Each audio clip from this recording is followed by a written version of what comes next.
Um, okay, got it. Thank you. So I'm calling the meeting to order at 5:30. Can we get a roll? Chair Ganella is currently absent. We have Vice Chair Garton, Here. Board Member Montanti, Here. Board Member Anderson, Here. Board Member Roberts is going to be absent, Member Ramirez, Here. and then we have Main Street Meredith. Here. It's good to see you, Meredith. We haven't seen you in a while. Yes, it's been a crazy month. Yeah, I would have Really? guessed. Why is that, Mayor? Where's the joy? That's crazy. Okay, so Still crazy. So do we have a few minutes at the beginning of this meeting for public comments? Is there anybody in the public that would like to make a comment? No? What about board? Any members of the board want to make any comments at this time? Okay, moving right along. Do we have any correspondence? We have none. All right. So the next thing is the posting of the agenda. Did everybody get a chance to read the agenda? And can I get a motion to accept it? I'll make a motion to we accept the agenda. Okay, it was moved by Chris and seconded by Julie. All in favor? Aye. Aye. Aye. Okay, the agenda is accepted. Everybody get a chance to read the minutes of the last meeting? Great. Can I get a motion to accept the minutes? I'll make a motion to accept the minutes of the last meeting. Can I get a second? I'll second. Okay, Julie seconded. All right, the minute, all in favor? Aye. Aye. All right, the minutes are accepted. Terrific. We're moving right along. I like this. Okay, so we're going to go turn now to legislative actions on all the vendors that are looking to be accepted into VillageFest. First up, we have Brooke Doherty. Is it Doherty? It's actually Doherty. Doherty. I don't even ask. I Okay, think I'm not going to. Irish or Scottish. I'm not sure which. It's my husband's name. Okay, so Brooke is here to talk about handmade skincare products. And Brooke, you have about between 3 and 5 minutes to show us your products and talk about what you would like to present in the festival. So, so my company is called Just Us Skincare, and I started it 4 years ago in LA after a couple of other careers, and brought it down here right at the very beginning of COVID, thinking that, oh, this is going to be a great place for people with dry skin, and my business is going to be great. And you know, lockdown for 2 years. But the basic idea of Just Us is I wanted to create, just for myself, it started with a sequence of products that represented ingredients that I thought if they worked together in sort of a orchestra fashion, you'd get a better result. So what we do is we use a lot of oils and butters from around the world, like a lot from Brazil, from the rainforest, from Madagascar, from Africa, and locally from cactus extracts to date extract to more local oils and so on. And we make, we do a lot of like oil serums. I don't know if you can see that. We do a lot of mists, in botanical hydrosols that have a lot of moisturizing and softening, really ingredients that work. We call it climate proof skincare. That's our tagline. So the idea is to use ingredients. What? Our idea is to use ingredients that come from really harsh climates to help people that live in this harsh climate have glowy, beautiful skin. Excuse me just a minute. Julie, can you silence your phone or your conversation? It's showing up on the screen. It's not me. I'm not talking. Okay, well, it clicks on your space, so something in your environment is making noise. But anyway, go ahead, Brooke.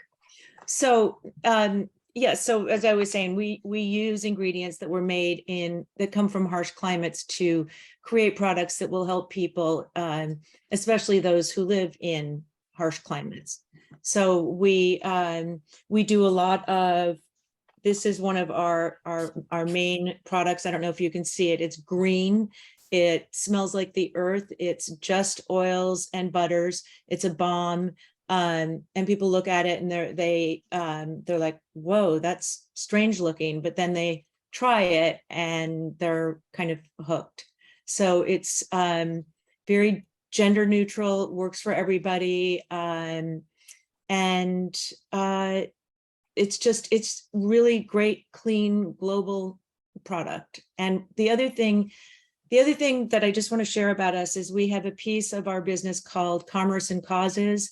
I come from the nonprofit world, so we're always creating a product for a cause and giving back the full retail profits to that cause. So we're open to learning what your organization cares about and helping to support that in whatever way we can.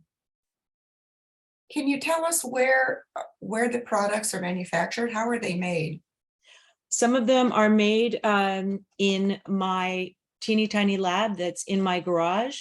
Some of them I do all the research and development in my little lab here, and then the formula goes to a lab that we use in Washington State that makes more of a quantity for us, but very, very locally and very under our control. So the recipes are yours? Absolutely, 100%. They are mine, and believe me, I've failed and failed and failed at making them. I went back to school when I was 68 to learn how to be a formulator, and I have a chemist mentor, and that's what we do. We do it till So we. do these products have to be inspected by the health department? They do not, in the state of California, have to be inspected by the health department. They're not in the food category. So. And how many do you produce? How many products do you have right now at your? We have in our basic, this is our basic kit, and it has 7 products in it. There's a cleanser, a mist, a serum, moisturizer, a balm, and an eye thing. And then in addition to that, we have about 4 or 5 other things that are more body centric, like a body cream. We have a product for people that are dealing with redness, because a lot of people, when we were at the La Quinta Farmers Market for a year, we were asked over and over again for that specific kind of a thing. And then we have an oil that is really great for people that play a lot of golf, that are outside all the time, and that have that sort of, that may have had like a lot of skin cancer, that kind of thing. So not that many, but what there is. Do you sell it at any stores? We sell it at a yoga studio in La Quinta, Gather Yoga. We sell it at a spa in Santa Monica, and we're speaking with another retail outlet here, but primarily we set up to be an e-commerce business so we could keep our prices where we wanted them and not have to go up to that sort of 1% of 1% pricing. So we don't have a retail space. We don't have that kind of overhead, and we don't particularly want it. I saw a product like just 2 days ago at Ulta, exactly like in the same case and everything. Really? Yeah. Well, I can pretty much guarantee that our ingredient decks are really intense and they really work. I started this when I turned 65 and I went to Saks and I spent $300 on 2 products, and I was so angry. And I thought, someday when I have the time, I'm going to learn how to do this myself, because it's just stupid. So how much of your product would you say is made away from your facility? You said you have a small facility in your garage. Yeah, I would say made away, I would say about 25%. So you make the bulk of it in your garage? Yeah, I do. I have one helper I have a business partner who lives in New York who helps with the not making side of the business. You know, if we need like a business license or we need insurance or we need all of that, but no, we're working really hard to be a bigger business. And yeah, I make things at no more than a gallon or two at a time. If I make a bomb, I make it about 2 quarts at a time. If I make a mist, it's usually a gallon at a time. It's week to week. We've bootstrapped it from the get-go and haven't taken money, and we're just growing by word of mouth. And the reason I wanted to be with you guys was when we were at La Quinta last year, we met so many people from around the country and the world that just gave us such good input and good ideas. And it's really important to us to have that option, to be out there, being able to interact with humans instead of just being an online business. Are you still at La Quinta, or will you go back to La Quinta? No, we did La Quinta for a year. We went back for one day. I got a call the next day from Christiana, the organizer, who said, you cannot be here anymore. There's a retail store owner who sells skincare who thinks that you're too much competition. And I went and apologized to that owner, because being a former chamber board member, I completely understand. But then when I went back a week later, there was another skincare vendor there. So I don't know. I have mixed feelings about this, to be honest. It feels a little commercial to me. Really, it's not, honestly.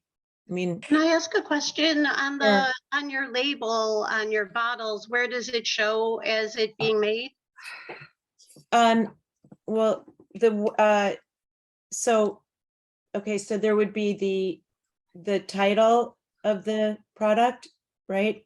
And then along the back, there's the ingredients, and then where it's made. Like one of them, Where is it made? What does it say on the label? Where is it made? Indio. Is that You what- live in Indio? I live in Indio, yeah. Okay, So this is, I'm just gonna say something. This is one of the reasons why we have to meet in person. For these very reasons. We can't touch it, feel it, or look at it, or smell it. So I'd like to table this if we could until we can meet in person, my Sure. opinion. Yeah, I think you should. I think you should dig your fingers into it and smell it and just see how much more crafty it is than, and I'd be happy to swing my thing around and show you my where I make this. But yeah. Brooke, I have a question. Do you make I guess that's wrapping paper next to you? No, I don't. I wish I did. It's tissue. It's hummingbird paper, which is our sort of our Logo logo. or brand? Yeah, yeah. Pretty. I just wondered if you made it by chance. The look and then the brand looks great and the packaging looks nice. For some reason, I'm having trouble getting into the agenda, and I don't know the pricing. Can you give me a range? I saw it earlier this week, but I can't open up right now. 20s to high 40s. Wow, that's reasonable. It is. And this is pretty much, this is a 60 milliliter jar of a oil that if I named it Vintner's Daughter, I could charge $450 for it. But, we don't. And the oils that we get are just so amazing, and they're dark green and dark brown and orange, and it's really good. It just is really good. It's pretty simple, but it works. And I would just like to say that for those of you that did come and view the packets, there are the pictures of them in the kitchen, in the lab making it. And we have had vendors in the past before that have gone through the board that have done very similar things, like as this vendor, quite a few that have have been at VillageFest. So Yeah, I mean, I don't know if this is kind of the Yeah. sausage factory. you know, it looks pretty right here, but when you start swinging it around, it. Yeah, I think it's really good for them to see that you do have a working And lab, because that is in your also- pictures, that's all in her pictures, so. Yeah, think it is and I've got all of my oils and butters and all of that stuff. So it's real. And I also invite, the other thing that I do a lot of here is with local people, I invite them to come to the workshop and just sit with me and talk about their skin, and I'll make things for them while they wait. And yeah, I Let's get a vote. Tris, did you have a comment that you were trying to make? You're muted, I think. Yeah, I realized I was muted. Yeah, so I went in and saw the packet today. Honestly, Brooke, beautiful product and packaging, and I saw your lab and you mixing in there. I think, you know, we are here in the desert, and there is a vitality here. I think this would be a great product. I agree that seeing this in person would be even more advantageous, where we can, you know, see the labeling, the bottle, test out the product. But yeah, just wanted to make a note of all that. I think this would be a great product to have, but on the side that we don't want it to be commercial. But again, I see your lab, I've seen the photos in the packet. So yeah, just wanted to make a note of that for the other board as well. thanks. And I also like the article about you in today's paper. So do we have any Thank you. other board comments? Julie, are you still advocating for holding off and seeing this product in person? I do. Okay, let me get a motion. Can we get a motion on the floor for whether to accept this vendor or to wait until we can see it in person? I will make a motion to accept this vendor into the VillageFest family. Okay, do we have a second? I'll second. David, okay. All in favor of accepting Brooke's product into the Village Fest, say aye. Aye. Aye. Opposed? Nay. Okay, Brooke, it looks like you are in Village Fest. So- Really? Yes. Cool. So you can contact Faith for all the particulars. She'll get you started with the start date and orientation, and we will see you on the street. Thank you guys so much. I really appreciate it You're welcome. a lot. And for all of you who are on, after you do your presentation, you're welcome to stay on through the rest of the vendors, but you're also welcome to leave, so. You don't have I to stay. I would love to stay, but I have it's That's my fine. birthday, and That's so fine. I have to run. Okay, Happy birthday. Thank you, guys. This is the best birthday present you could possibly imagine. Really, Great. thank you so much. okay, Bye, Brooke. moving on, we have, I hope we have, I Heart Mac and Cheese. Blue Brian. Here I am. I'm here. Oh, great. We've been looking for you for the last several Yes, we weeks. missed it last week. I'm sorry. We've been super busy, obviously.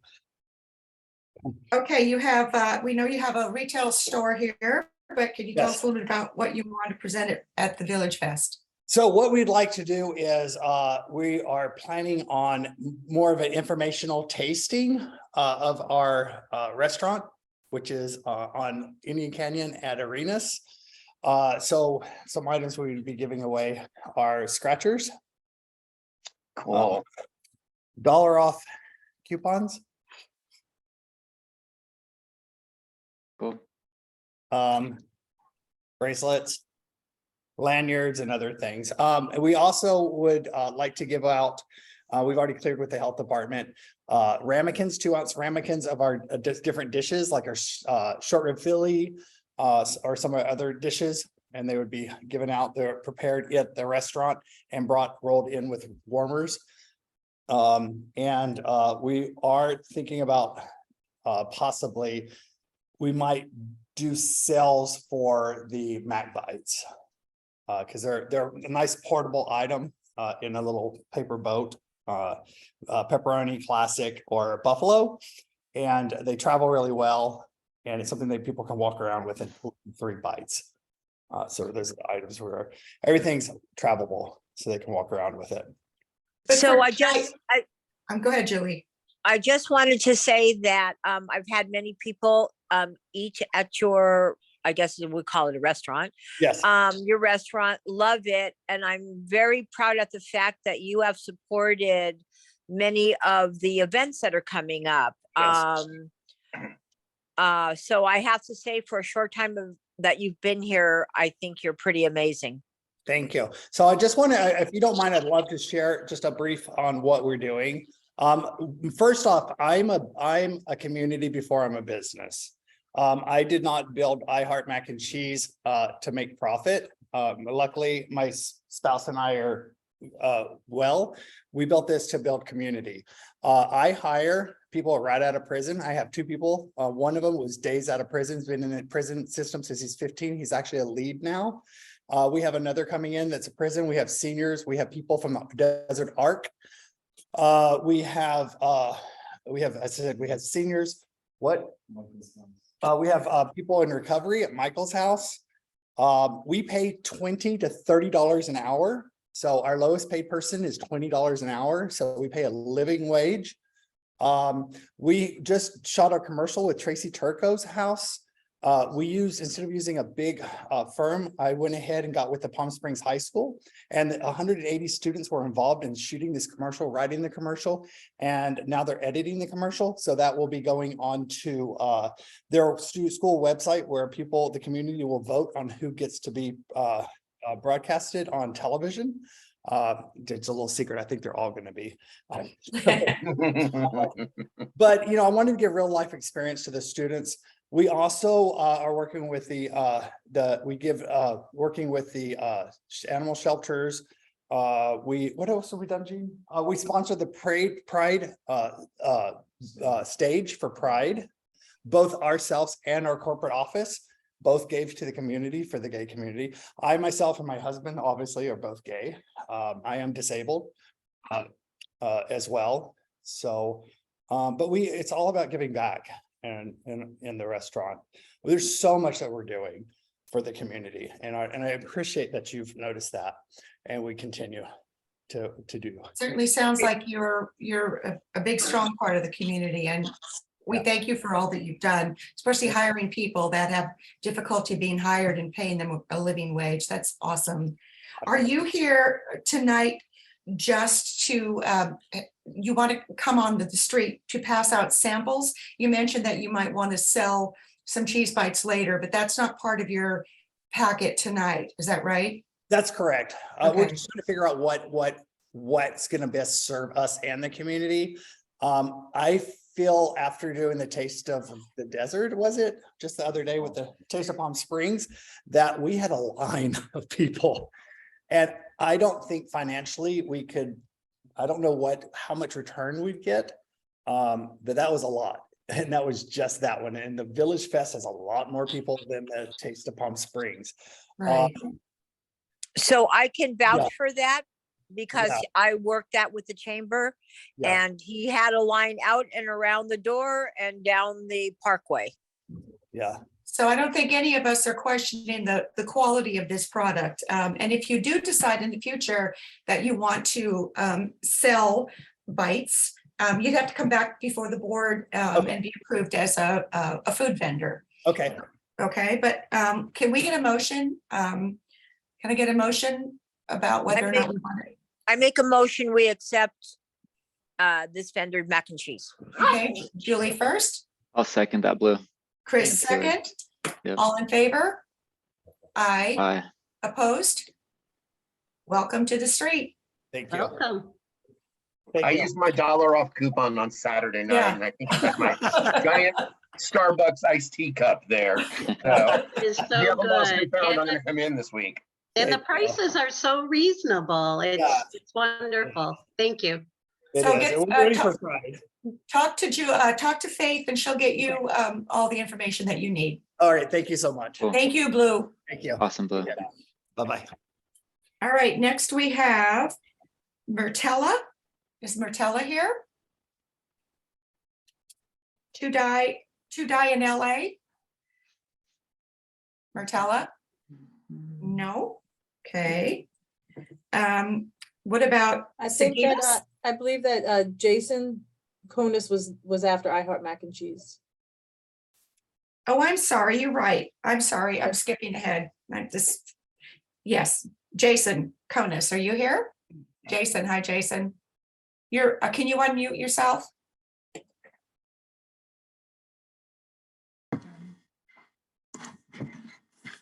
Try again, Jason.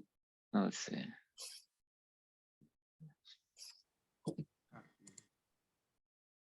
And then unmute Jason.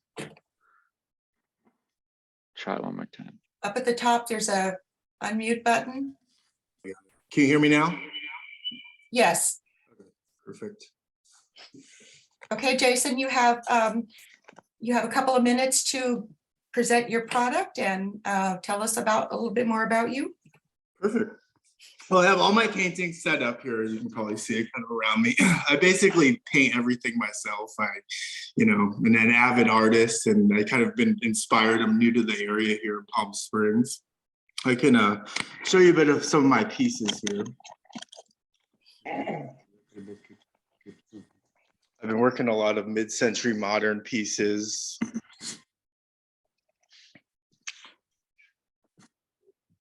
Is all hand painted here. We saw you painting that one, is that correct? I mean, in the Yeah, video. that's correct. Right. I mean, I try to record, as much of my painting as I can, but it doesn't always happen like that.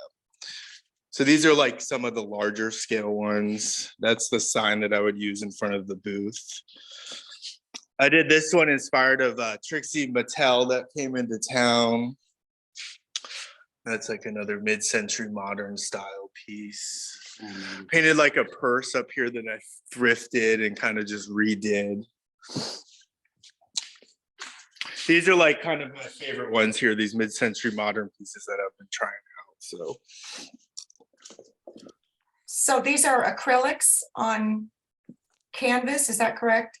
Yep, that's correct. All acrylic paint.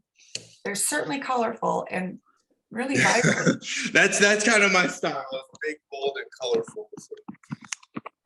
And how long Nice. have you been painting?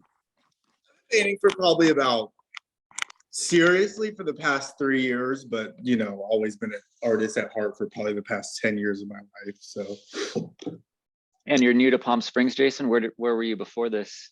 I was up in like this town called Guerneville, so like an hour north of San Francisco, like I the know Russian Guerneville. River.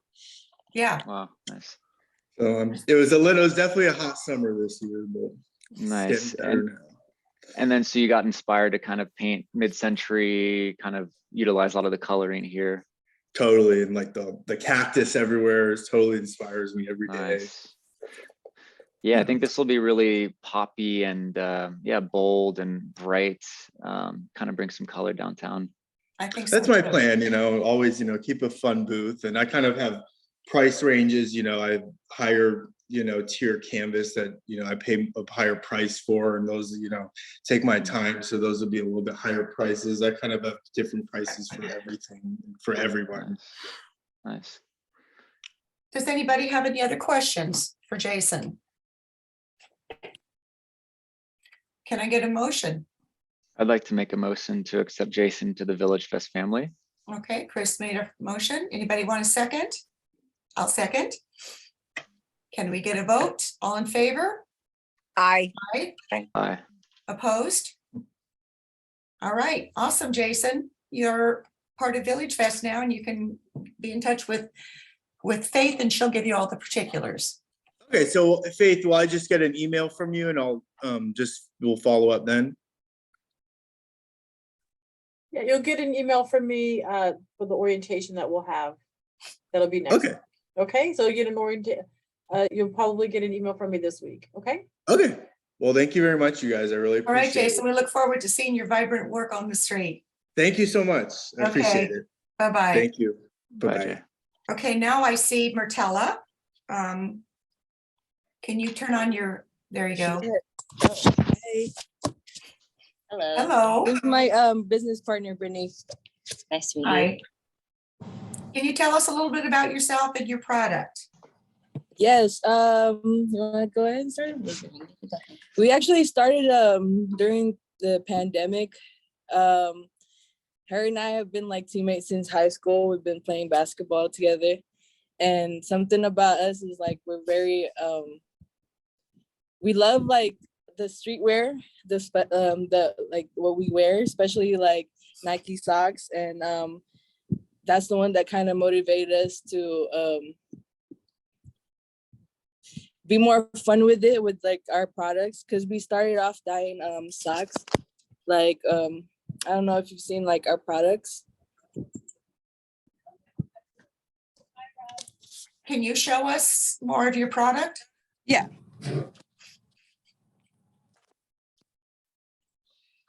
So we have socks like this that we hand dye. We didn't put much products out. I don't know, we didn't want to overwhelm you guys, but we also have clothes that like we dye ourselves. And we also use 100% cotton. So like the material that we use to dye it, you know,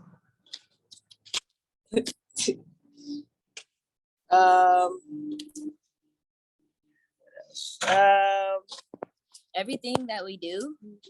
I'm so sorry. We're all both like nervous. Oh, don't be nervous. This is like our first time, like kind of just like really like talking about our stuff like in like a setting like this. So it's all clothing. It's shirts, t-shirts, sweat outfits, socks, hoodies, that kind of thing. All of that. Just clothing. Mm-hmm. Yes. And we saw from your packet that you do the dyeing yourself, that we saw the process. And are you wanting to be in the festival year round, or do you want to be during the season? What do you? I would love to sell there year round. Ever since I was in high school, my parents also had a little business, and they have brought me there every Thursday before, under Urban Geometry. Ah.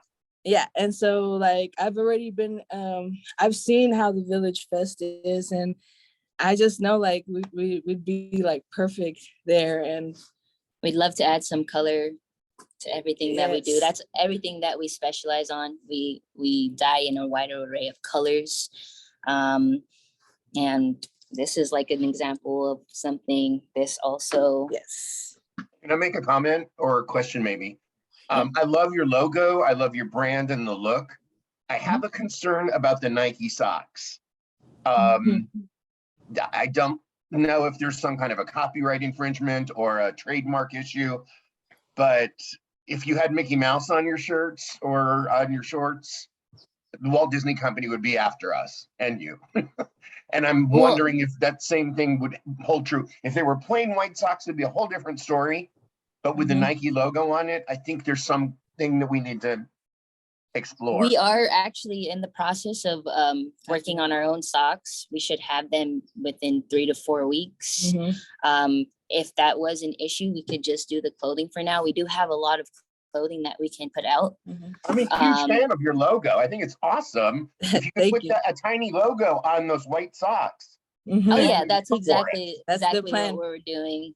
A lot of people have actually questioned that, and one thing that what we could say is that we purchased all of them, and it ends up becoming a resell because we're getting the socks at full price and then putting our own kind of dye work on them, because that question has came up a lot, and that's kind of like how we've always addressed that concern.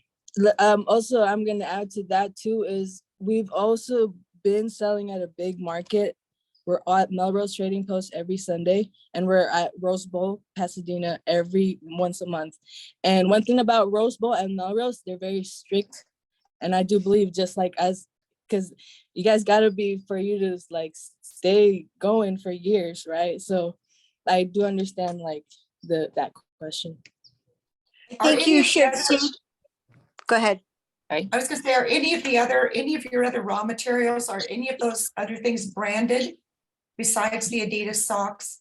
It's just our brand. It's strictly our brand. And we can also even just do not Nike, because we're just showing Nike, but we also use other cotton material brand socks. But mostly our own clothings are all. Let me go get some of our own socks. Oh yeah, go ahead. So my question, I have 2 questions for you. Do you cut and pattern all your clothing, or do you buy from downtown and then dye it? Yes, we actually do both things. We do buy it downtown as well, but we also get to make our own. We're both like still like playing around. We go to a local sewing with our basketball. Can you show our basketball shorts? This one we had like thought about it ourselves. We had, instead of like buying it like from a manufacturer.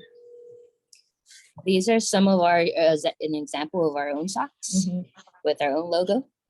So my other question to you would be, I think you need to really get legal counsel on that Nike thing, because I don't think you can take a brand and rebrand it. Okay, so is it Just possible for us to to protect just sell? yourselves. Okay, yeah, of course. And again, we just started doing this, so we are definitely moving more forward to our own brand of socks. That's always been the goal. Where we just started with that, and now we're actually moving and transitioning to our own brand, and everything will be branded with all of our brand at this point. Yes. So it sounds like everything except the Adidas socks would be permissible. And especially if you start doing your own socks with your own brand, I think those would sell really well also. So does anybody on the board have any other questions for these two? So we don't have a problem with them buying downtown and dyeing product? I don't know that they said they were buying downtown, but we have in the past used blank canvas as, they're doing something to embellish a blank canvas. Yes, so I think this is, and we have our wholesale license so that we can purchase. but I do think this falls under the blank canvas. They're actually taking white things and doing something to embellish them. Yeah, and our t-shirt vendors there and things like that, they don't make the shirts, but they do the embroidery. Right. This is like a hoodie There, example. so. It was a black one. And That's cool. just put the logo on it. Yeah. Celia, can I just make a quick comment? Sure. So I believe just maybe maybe the last meeting or the meeting before, the board had a vendor before them that had Louis Vuitton purses that she I remember took that. apart and put together. And the city manager or the city attorney's office is reviewing that. I don't think there's going to be an issue with it because it's taking a product and recreating it, and they have purchased the product. So I think the Nike might fall under the same, the board's concern was the same of the branding process. So if you want to allow them for that it seems like they're transitioning out of it anyways, but if you want to allow them that contingent upon the information I get back from the city attorney's office regarding the Louis Vuitton purses, I think it would cover them as well. And then also cover VillageFest and any sort of legality that may come down from a business. So it could be a conditional acceptance excluding the Adidas socks for right now. But that could stay on their application. And if we get word from the city manager or city council that that's okay, then they can include that.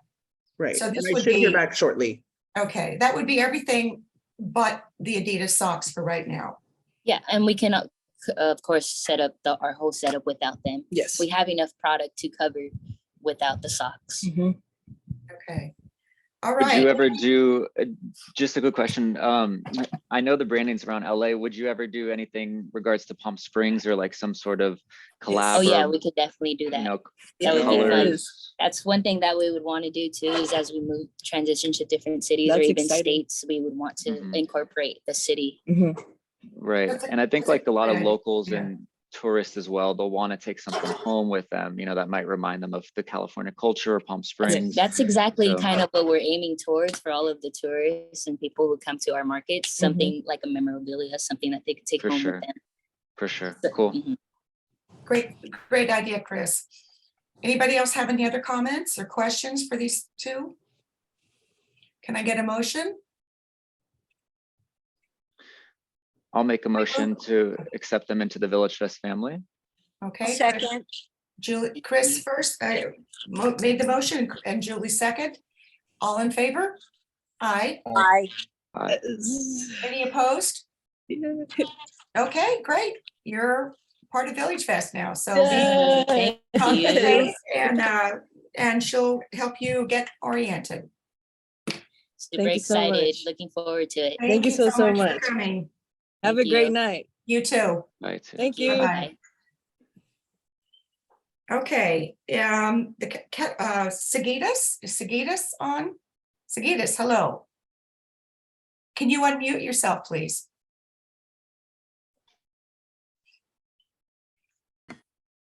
Hello, Yes, there you are. can you hear me now? Yes. Okay, can you tell us a little bit about your product and what you plan to offer? Yes, I would like to offer cattle corn. And kind of, I think is missing this product in the here.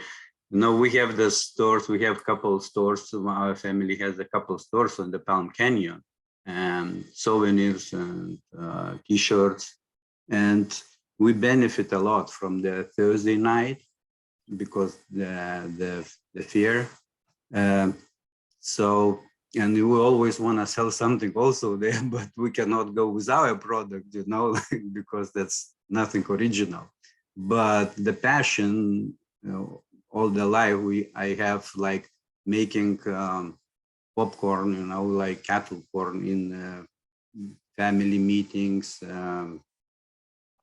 some friends coming, and it's always making the new recipes. And everybody enjoys it, and everybody says, why you don't try to sell it, And that's why I had the idea, try to go on the night and try to sell it, And I think we have like really good recipes and will be successful over there. So do you make the kettle corn yourself? Yes.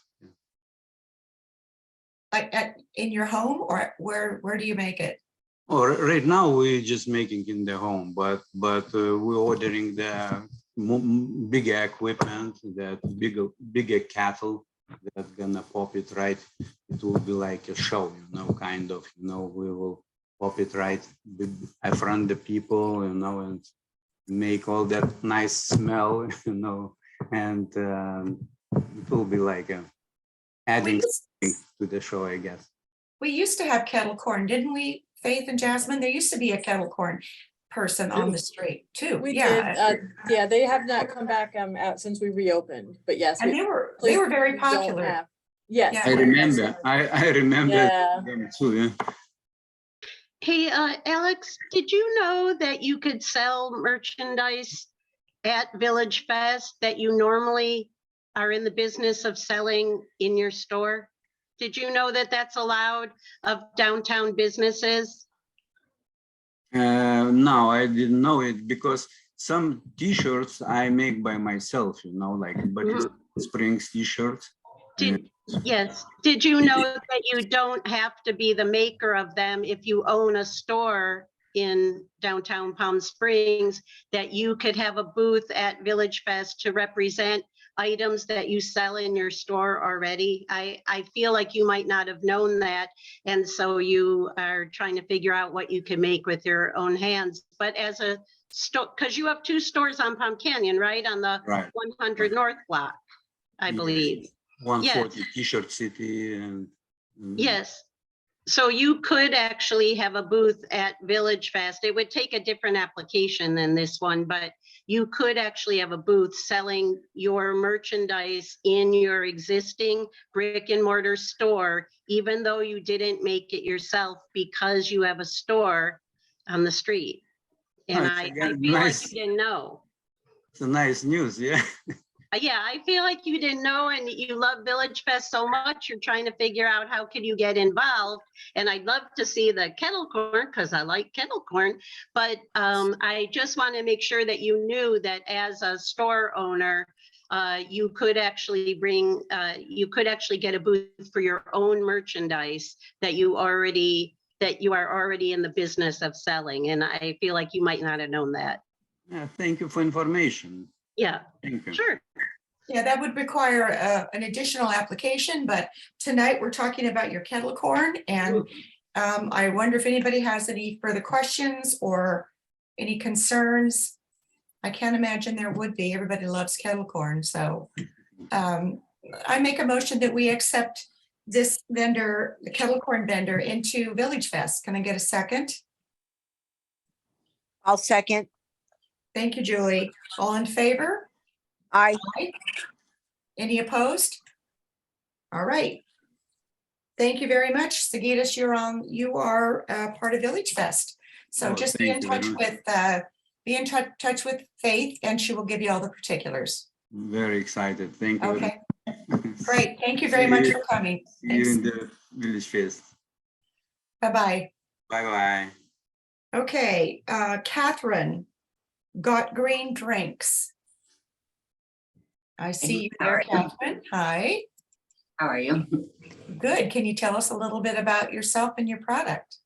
Sure. I've been in health and wellness for about 25 years, and about 10 years ago, I started a cold pressed juice company, pretty much because I couldn't find a healthy cold pressed juice. They're all either full of sugar or apple was the first ingredient. So my GOT MVP was my first juice I ever started. And long story short, I approached a farmer's market and in Corona Del Mar, and he allowed me in the market. And from there, it just kind of grew. And I've been in everywhere up to 16, and now we're just in a solid 8 markets. We settled years ago, like in some, solid markets. And we not only now make our own cold press juice. I have my own manufacturing kitchen in Laguna Niguel, California. And so we manufacture all of our products 100%. So we have 8 different juices, cold pressed juices that we offer, and everything's pre-bottled. And we also offer fresh squeezed orange juice and grapefruit and pomegranate juice. And that's the difference between cold press and that is just the machinery involved. And we Tell us also a little bit about that. What makes something cold press versus just squeeze? So that's a great question. We get asked that a lot. Is cold press is a hydraulic machine. Like the entire pineapple, except for the stem, the green stem, we just cut it in half. The stem, everything goes in it. Same with the apple, everything, the core, and it just hydraulically slowly presses together. There's no heat involved. So the theory behind it is all the nutrition is maximized. So whereas a cylindrical spinning, you see a juice freshly made that's foamy, there's heat involved in that, and it takes away some of the nutrition. Now, if that's what you own, I say still juice for yourself, like it's okay. It's just not the optimal amount of nutrition that you could get out of the juice. With that being said, our fresh squeezed juice, we use a specific orange juicer and grapefruit juicer. And that is clear about the same thing. It's not cold pressed, but very delicious and still good for you. There's no added sugar. Does that make sense? The difference between just yes. Okay. Thank you. Sure. And we also make our own kombucha. We started that about a year ago. And we flavor our kombucha with our juices. So instead of doing artificial flavors or sugars that most kombuchas actually use, believe it or not, we use our fresh juice to flavor it. So the sugar is really low. And we also make wellness shots. This is just an example of one of them. These are our top 3 flavors, by the way, of the cold pressed juice. And I was just showing these 2 here we have, again, 8 different flavors that we sell, but our green one is very popular, and it's called GOT MVP, Most Valuable Plants. And we have the GOT Energy. It's a pineapple based with a turmeric. This is one that we flavor the kombucha with, actually. And then in the this is a 12 ounce. In the 24 ounce, we have all of the flavors, but this one is our GOT pH balance. It tastes like a pink lemonade. It's very alkaline for the body. And we sell these wellness shots. We have 3 different flavors of them. We have 1 turmeric based, and we have 2 ginger based. We also sell popsicles. We're just the one-stop shop. We sell popsicles in these 2 flavors. These are the most popular 2 fruit-based flavors. Every baby even loves them. We've never had a kid spit it out and throw it out. And kids are 100% tell the truth when it comes to food. So we do those in popsicles as well. And we also sell cleanses. We have a green based cleanse that comes with 6 different juices.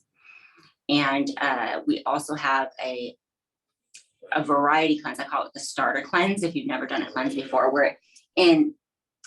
we bring in the fruit-based juices. It's a little bit more user-friendly at first. And those consist of 6 juices a day as well. This is for the farmer's market. Absolutely. Right? Okay. Absolutely. We only sell in the farmer's market. I do some private labeling on a very small level. And but 95% of my business has been all farmer's market. Yes. Okay. Does anyone have any questions? Are we ready to take a vote? Can I get a motion? Anybody? I move that we accept this vendor into VillageFest. Can I get a second? I'll second that. Thank you, Julie. All in favor? Aye. Aye. Aye. Aye. Opposed? Okay. I believe we have a quorum. So I mean, I believe that you are you've been voted into VillageFest. So congratulations, and be in touch with Faith. She'll give you all the particulars. We look forward to seeing you at the farmer's market. Thank you so much. I appreciate Okay. it. Okay. Have a good evening. You too. Okay. Moving on, we have Ramon Gutierrez. Hello, good Hi, evening. Ramon. Hi. How are we doing? Good. How are you? I'm doing well, thank you. Great. Now you're here to talk about some Mediterranean food. Yeah, Mediterranean food. Well, we actually had two restaurants, one in Palm Springs, another one in Palm Desert, prior to COVID. But fortunately, we had to, like many restaurant owners, we had to shut them down. And then we decided to relocate it to Orange County, to Seal Beach.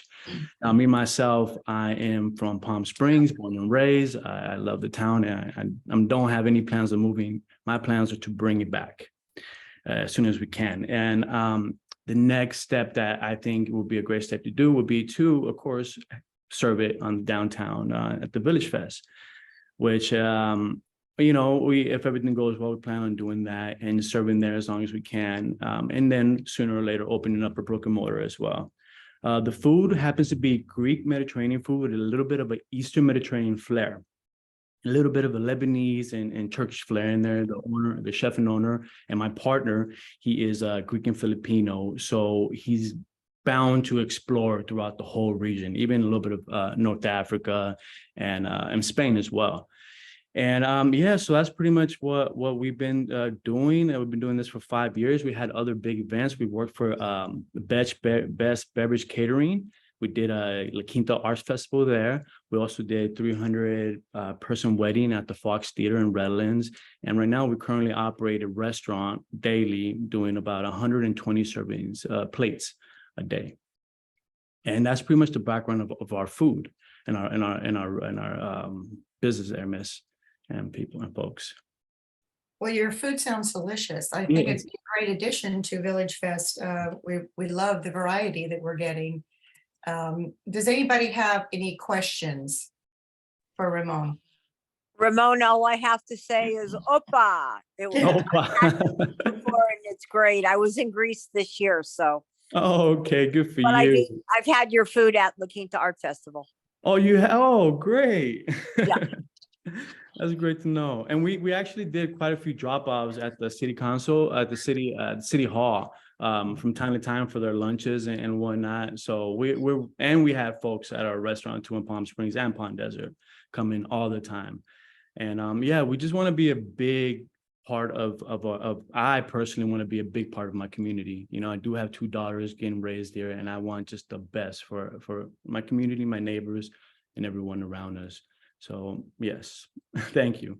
Awesome. Welcome home. Thank you. You were missed.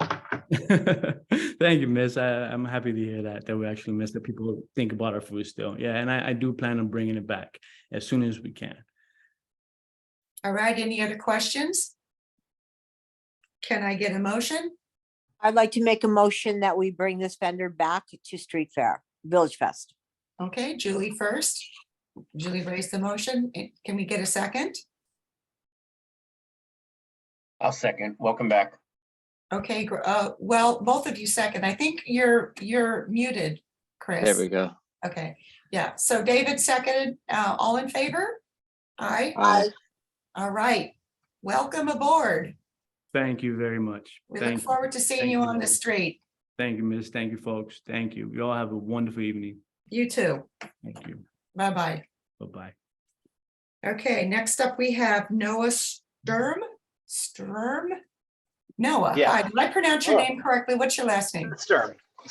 Great, all Yeah. right. All right, you're here to talk about your art prints. Yeah. It's just selling artwork.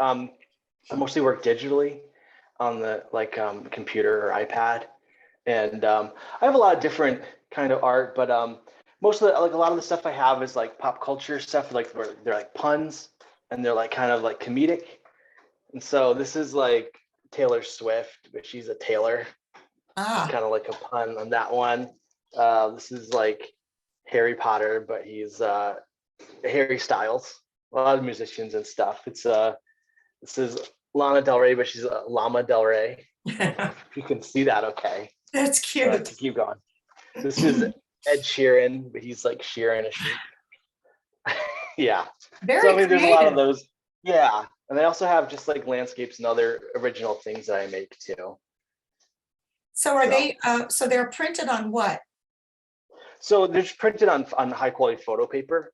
Okay, I print stuff at home, and so I have to buy the paper and the materials and stuff. This is the smaller size, and then I have like a larger size here too.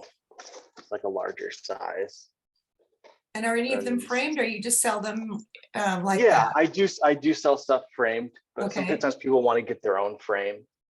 Okay. The other item I sell is canvas prints that I also make at home. This is like a smaller one. You can see here, and I put it all together myself and I print it at home as well. That's beautiful. Yeah, thank you. Thank you. So I guess that's pretty much it. Let me know if you have any questions. Anybody have any questions? We're always looking for good artists, and it looks like you're a good artist, so. Anybody, I tried it. anybody have any questions? I just wanted to make a comment that I think the pop art and the playfulness is going to be really good down here at the Village Fest. Cool. I hope so. I think you're gonna do well. Can I get a motion? I'll make a motion to Okay, Chris, accept Noah into the Village Fest family. and I will second that. All in favor? Aye. Aye. Aye. Any opposed? All right. Welcome to Village Fest. Thank you so much. Be in touch with Faith and she'll give you all of the details. All right. Thank you. Thank you very much. All right. Bye. Bye-bye. Okay, next we have Paul Lova, Premier Tea. Oh, is it Laura or Lova? I'm sorry, I mispronounced it. It says Lova. It's Laura. Okay, Laura. Sorry, we have it wrong on the agenda. No, so- you're perfectly fine. My lighting's not the best. I apologize.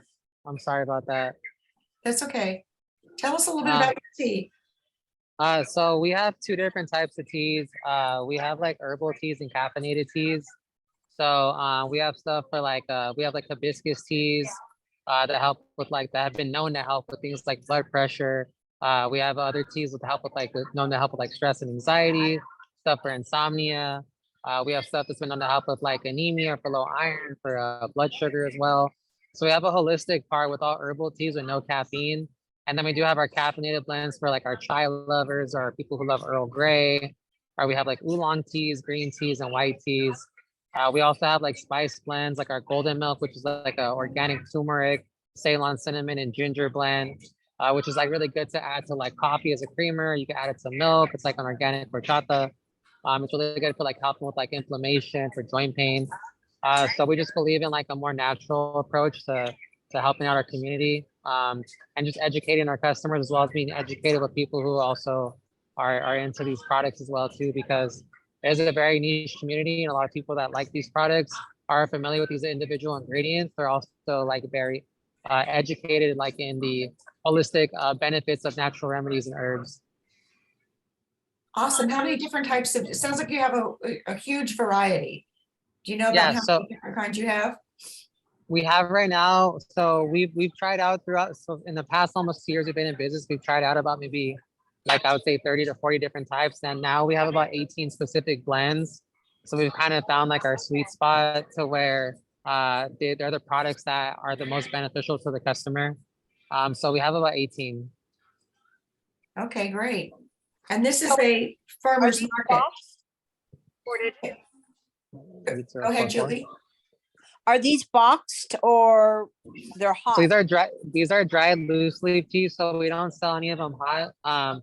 Essentially they're all packaged and sealed, and then the customer will go home and then make the product at home, whether it be a kettle or yeah. Can I see something? Yeah. What would you like to see one of the products, Miss? Yes, please. Yeah, definitely. This is like one of them right there. So you can see it's sealed in the packaging. We have our picture right there. It has all the ingredients on the top, and then it also has like our information on the bottom. Do you sell accessories to go with it? Any like Uh, tea Yeah, holders or whatever those things are called? yeah. So we do sell tea strainers, That's the it, little yeah, tea sorry. balls. No worries. And then we also sell like what's called eco vessels. So they're kind of like little built-in like I don't know if you're familiar with like a hydro flask, the containers people carry like their water jugs in. Yeah. So they have like a built-in strainer with them. So we do sell those as well too. Do you have an example of that? I don't have one on me right now. Right now, we usually just have the T-balls. We do get the containers here and there, but the T-balls, I don't have any right now available to me. Okay. I mean, I can show you like where we order them. We usually order them like in big bulk batches. Okay. Well, this is a farmer's market item. So do we have any other questions or concerns from anybody on the board? Okay. Celia, just a question of clarification. I personally like to go, and if I'm gonna buy tea, I'm like, I never have the right stuff, the right, cups or steamers or whatever they're called, but would he be permitted to sell those if he's just reselling stuff that he bought in bulk? He would be able to, he could do like a package deal, like if they buy tea, then he could sell a tea ball with it. But he would not Okay. be able to sell them separately, so he couldn't sell it separately, but along with the tea, yes, then he could. I got it. I just want to make sure he was safe that way. Yeah. That's a good question, David. Are you able to do that? Can you bundle the tea strainers and the tea? Yeah, so we definitely do offer discounts. So we have deals where like if you buy 2 items, you get a couple of dollars off, or if you buy 3 items and you get a free tea ball. So we have like incentive based to where if the customer does buy more than 1 item, then they get additional discounts. So, but you understand that you can't just sell a couple of tea bowls. You have to sell the tea with an accessory. Yeah, no, I understand. Yeah, if I am to sell it, then I'll have to sell it as a bundle. Okay, great. Understood. That's a good point, David. Any other comments or questions? All right, can I get a motion? I'll nominate him for vendorship, whatever the word is. Sorry. Okay. David made a motion. Can I get a second? I will second that, Celia. Chris second. All right, all in favor? Aye. Aye. Any opposed? All right, welcome to the Village Fest. Thank you. I appreciate that, guys. All right, be in touch with Faith. She'll guide you through the process. Okay, thank you. All right. Okay, next up is Helm Hatters, Bodie and Mona. Oh, Yes, okay. that's Hi. us. Hi. Hi, how are you doing? Good, how are you? Good, thank you so much. Good, good, good. I make jewelry and my boyfriend Bodie makes hats. My brand's name is Amanati and I use all natural stones. I mostly work with stones and I also do electroforming. I just make copper from around organic shapes. So I have a sample here. I've sent so many pictures. This was a cactus I found in my backyard. And I made copper from around it. So it's handmade quality jewelry that I make. And also my boyfriend, we make hats, mostly from beaver fur or jackrabbit fur, which is the highest quality existed in the world. Sometimes we do wool as well. This year is the year of hats. Hats are trending. So he hand blocks them like 1800s, shapes them, shellacks them to make them really hard, and shapes them into people's hats. We have a machine that we get the measurement of people's head, and we make it custom to their head size. We also do all custom like writing, whatever they want to have on their hats, whatever color. So yeah, this is So about. can you show us examples? We saw the photograph. I saw the hat making process in your file. I didn't see much in the way of jewelry other than a picture of your booth that had some jewelry in it. So you showed us one piece. Can you show us more items that you want to display? Yeah, so for example, this is an item I made. This is a necklace. And this was a piece of wood.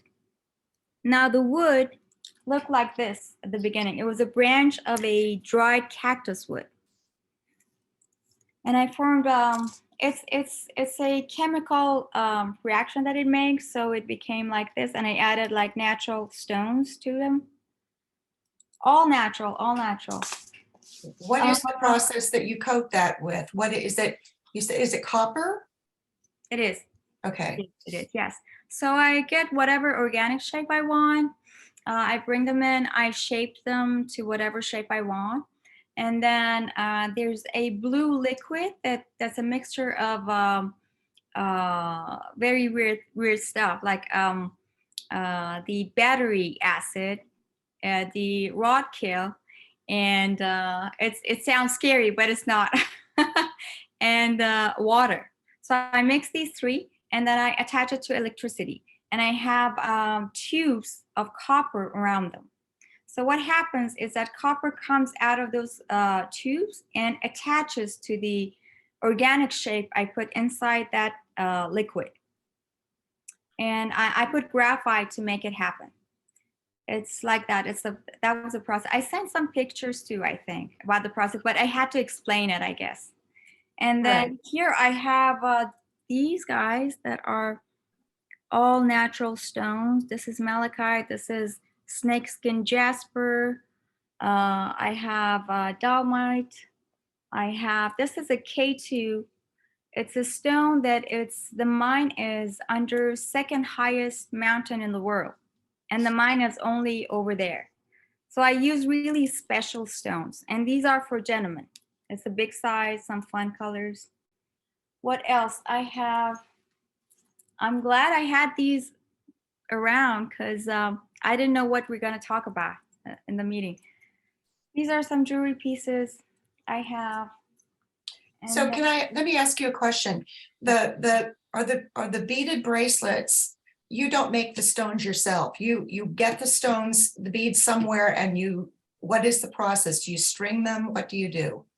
That's correct. Yes. If the beads are like round or whatever shape I like, I beat them. if the stone is natural and doesn't have a hole, sometimes I do wire wrapping, sometimes I do nesting. So I use different techniques. I do pretty much everything.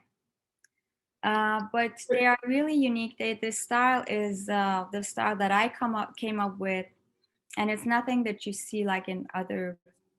So some of your jewelry pieces, I really understand that you make them, you cast them. The beaded bracelets, it looks like we have had other vendors who have not made the beads and just strung the beads on a wire or an elastic band. That we don't consider 75, it has to be 70% handmade. And so just stringing beads is not considered a handmade item.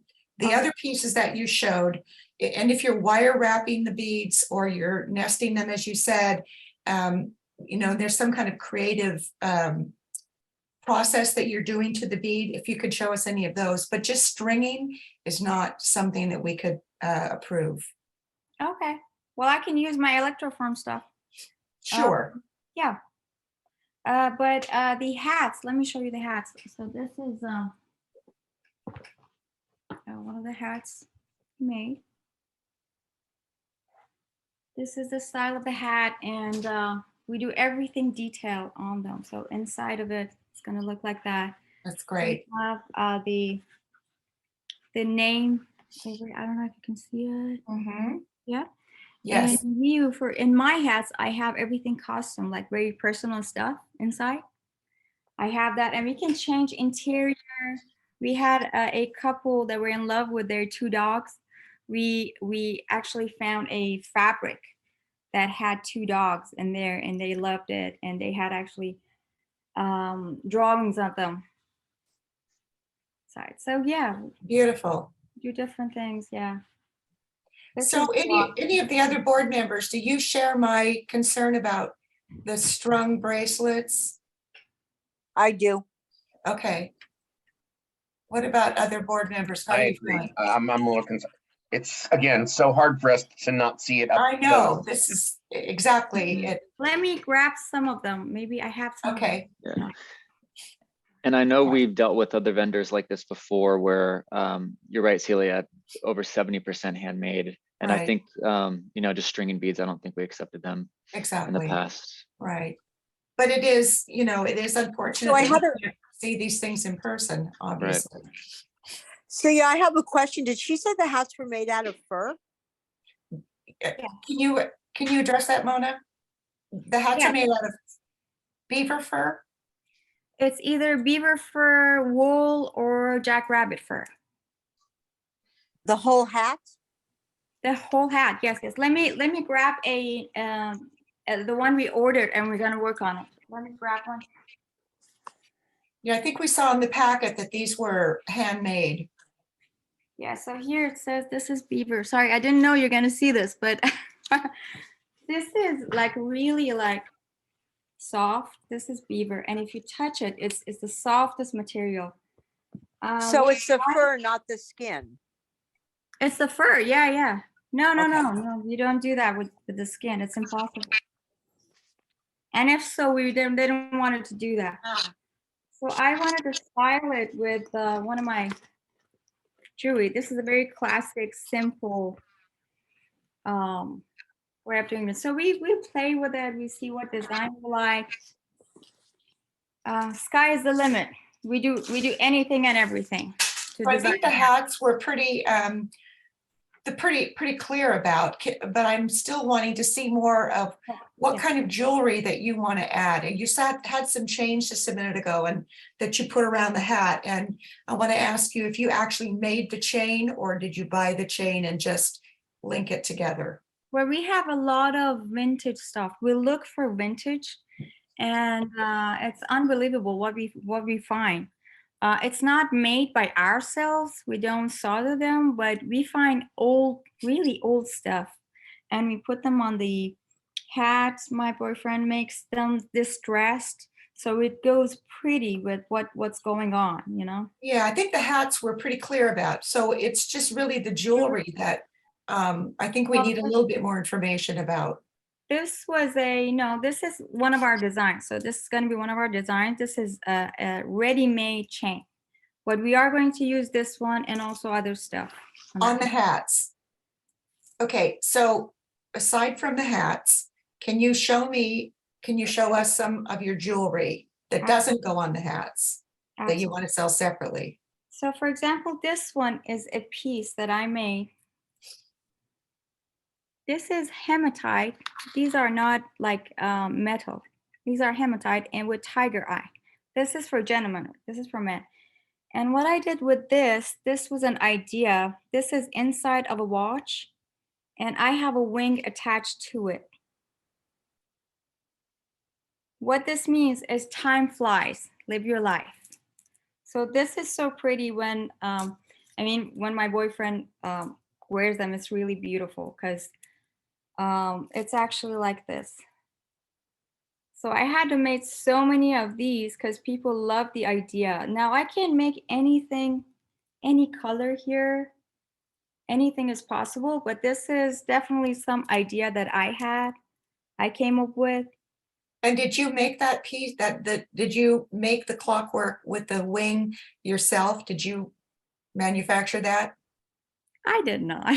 You did not. The watch?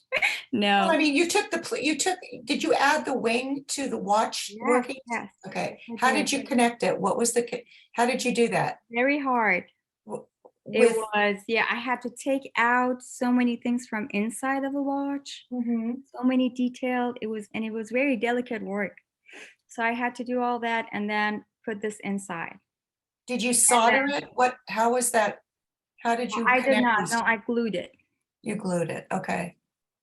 I'm learning soldering as well. So I'm an interior architect and forever I wanted to do this. So it's about 5 years now that I've been professionally doing this.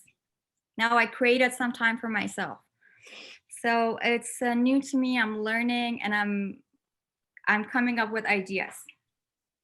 So can I get some reaction from the board? I have some concerns about all of that is beaded work, strung work, which is not 70% handmade. The necklace that you have on, that looks like it is at least 75% handmade. But all of the things that are strung, including the necklace that you just showed us, that you said your boyfriend loves to wear, those are all strung, and those are not what we would consider 70% handmade. So your jewelry is, it's a kind of a toss-up on what would be allowed and what wouldn't. Any other board members? I mix my stuff. I make like pendants to have with beaded stuff, So I totally understand that. I used to make jewelry too, and so I understand what's been strung and what is what is crafted by an artist. And I certainly think the pendant that you're wearing looks very crafted. That piece of wood that you showed with the stones coming down, that looks handcrafted and handmade. But the things that are strung, I don't think are allowable. If I just want to chime in, basically it's 75% handmade to qualify for the jewelry. So if you did have the ones that are strung, but you had some wire wrap pieces on there, or you had some of that you said that were nesting and things like that, or you had the wood pieces that if you added those to that element to the strung ones, then those would qualify. So just when it's the strung beads, that's not allowed. Right. I'm sorry to have to say this, and we've been saying it too many weeks now. I think we're doing a disservice because we can't see the whole concept and look at it closer. I'm going to abstain. So if there's more than two of us abstaining, I think she deserves a chance to come back in person at another time. But this is frustrating for us, as I'm sure you might be as well, Mona. Yeah, I totally agree. I totally agree. I don't know that, I think the hats might be a separate category that we might allow the hats. But I think we do need to see the pieces of jewelry. And I agree 100% with David. Yeah, the board knows how I feel about this, but we can't properly judge your jewelry right now. So is there a way, Faith or Jasmine, that we can allow her to sell her hats and have her come back? She Julia, can can I sell the also hats say and she can sell the hats. You would be able to approve that, but you can also approve the jewelry, which was what you have done this entire time that we've been doing it online. That's how you've done it, is you've approved the ones that are the 75% handmade and just left out the ones that are the strung beads. But we can't see them. All we can see are the two pieces that she showed us. The rest of it is all, looks like strung beads. Right, and so she needs to understand that. Right. And we've done this for the past year, so, and I don't know when we'll be meeting in person, so I don't feel that it's really, and that's not her fault.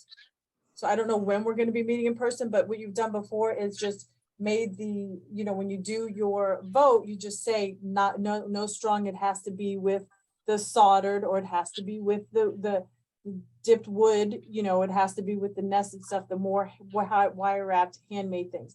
And you've done that in the past, it has worked. And it has worked. And when I've been down there, I have not found any issues with it because I do check the street, so. So can I make a comment to this? I find that I don't have a problem with their hats. I don't have a problem with the necklace because it's very unique and different. And if she adds some wrapped items to it, or crystals or stones or handmade things that she does, I don't have a problem. I do have a problem with the bracelets. That's the only problem I say I'd have. Is anybody, is it just me, or, and maybe I don't even understand this, but there's fur in the hat. This is animal skins or furs No, or? no, it's no skin. It's the fur. They shave the fur. Yeah. They shave the fur. And we don't have to have like really animal, or we can do wool. We can do wool. This is wool. and it's That's perfect. beautiful. I'm not But- knocking it. I just no, I know know, we we don't have know. animal rights people that are there every week making a scene. I could see them going all over it if I don't know what it is. It's not So skin, it's the fur. So they don't harm the animals. They use the fur. wouldn't those same people be somebody that came after somebody for wearing a fur stole or a jacket? Well, it doesn't look like fur. It's like felting. So when you take yarn and put it in water, and it comes out kind of felted, and the same process happens with wool. And I'm assuming with some of these furs, there are pieces that are processed and then kind of felted, so it looks like a solid piece. It's not like rabbit fur on the hat. You don't see fur. I don't think animals are harmed because a lot of animals certain times of the year get shaved anyway. So as long as They they're not don't being kill them. killed or no skin, I don't have a problem with that either. Well, I do think the hats are unique. I don't think we have anything like that on the street. Chris, you have hats in your shop. I mean, what do you think about this? I do. I don't use any animal product though, so ours are always cruelty-free and vegan. But yeah, I don't know if there would be people conscious of it. I know that these are beautiful hats. But yeah, traditionally hats are made out of beaver or rabbit fur. And so it's just kind of up to people's preference. I primarily just wear synthetic vegan ones, but that's I just do too. myself. Yes. Right. So it's a very good comment, David. And Yeah, this kind of speaks to the limitations that we have as a board in trying to jury these vendors. So if we just look at the hats and her sculpted pieces and leave off the beaded pieces, no strung beads, would that satisfy the board?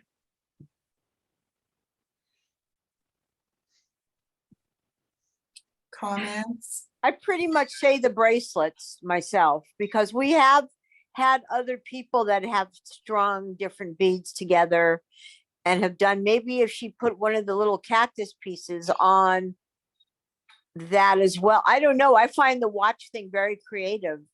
There's a man at the La Quinta Art Festival that does nothing but everything with watches. So it could be quite creative. No, I agree with that. I just think that we're leaving it up to Mona to decide what she can put in her booth and what she can't.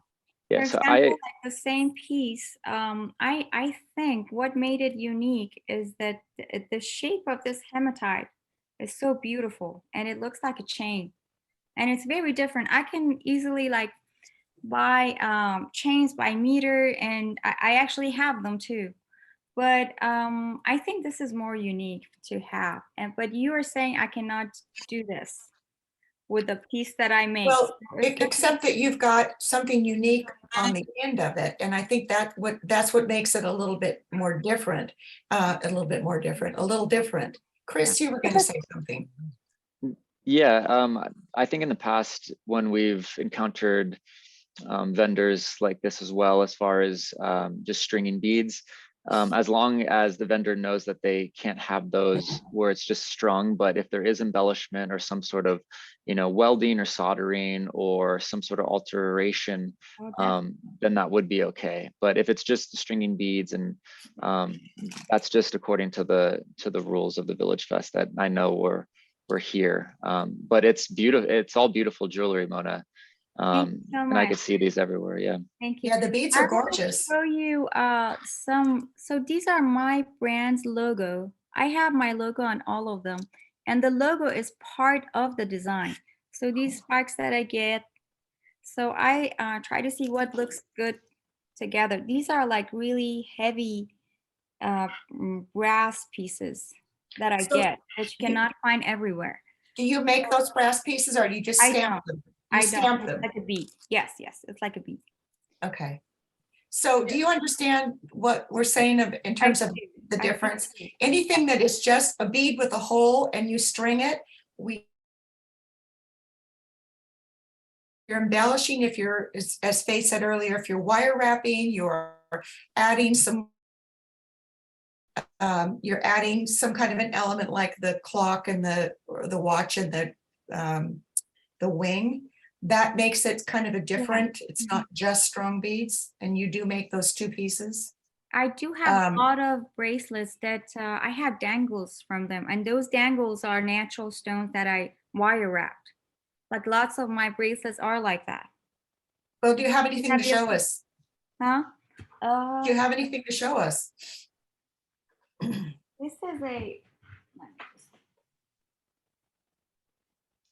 This is a square lapis lazuli stone, and the dangle is like this. I have the logo attached, and also again, that would be considered a strung bracelet. I mean, again, I used to make jewelry, so I know what the difference is. But the pieces that you have, you've done something to, like you're wearing, and that piece of the wood that you coated with copper, those are really beautiful and unique, and I think those would do really well.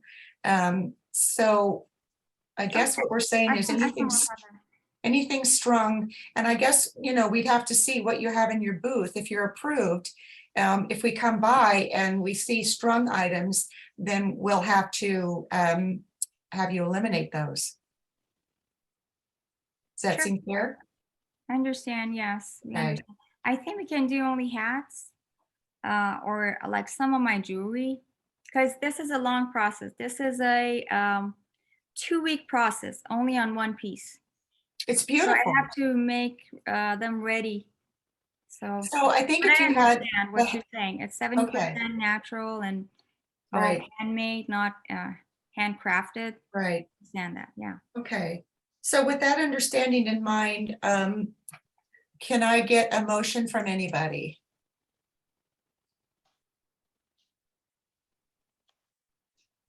Do we not want to approve? Anybody want to make a motion to not approve this vendor? We have to make a decision, guys. I vote that we approve this vendor conditionally with just the hats and the handmade jewelry that is not strung. I'll second you. Okay, all in favor? Aye. Aye. Aye. Opposed? Abstain? Abstain. Okay. All right, Mona, it looks like you're in VillageFest, and please take to heart what we've said. Your items are beautiful. It's not a reflection on the quality of your pieces. It's gorgeous. I would buy those strung bracelets in a heartbeat, but we have to stick with what the rules are, and we can't allow strung bracelets. So with the hats and your unique jewelry. You've been included in Village Fest. So be in touch with Faith and we'll get you started on the street. That's great. Thank you for your time. Thank you for your understanding. Sure, yes. Okay, Okay, have a good evening. you too. Bye-bye. Well, that was a tough one. Ron Phillips. Is Ron here? I'm Michael Hamlin with Desert Theater Works, sitting in for Ron, if that's okay. Okay, sure. So go ahead and tell us about your organization and what you want to do. Okay, we are Desert Theater Works. We are a nonprofit 501c3 community theater in Indio. We currently are 3 shows into our season. We do 10 shows each season. We have a summer program for kids, musical theater camp. We are very much community based. Our actors, our designers are from the community, the performers, the musicians. And what we really are hoping to get out of Village Fest is a little more exposure on this end of the valley. Possibly getting some interest in people coming to not only just to come see our shows, but to possibly volunteer or audition and be a part of our theater company. Great. So you're here to hand out information, let people know you exist, maybe hand out some playbills, that sort of thing.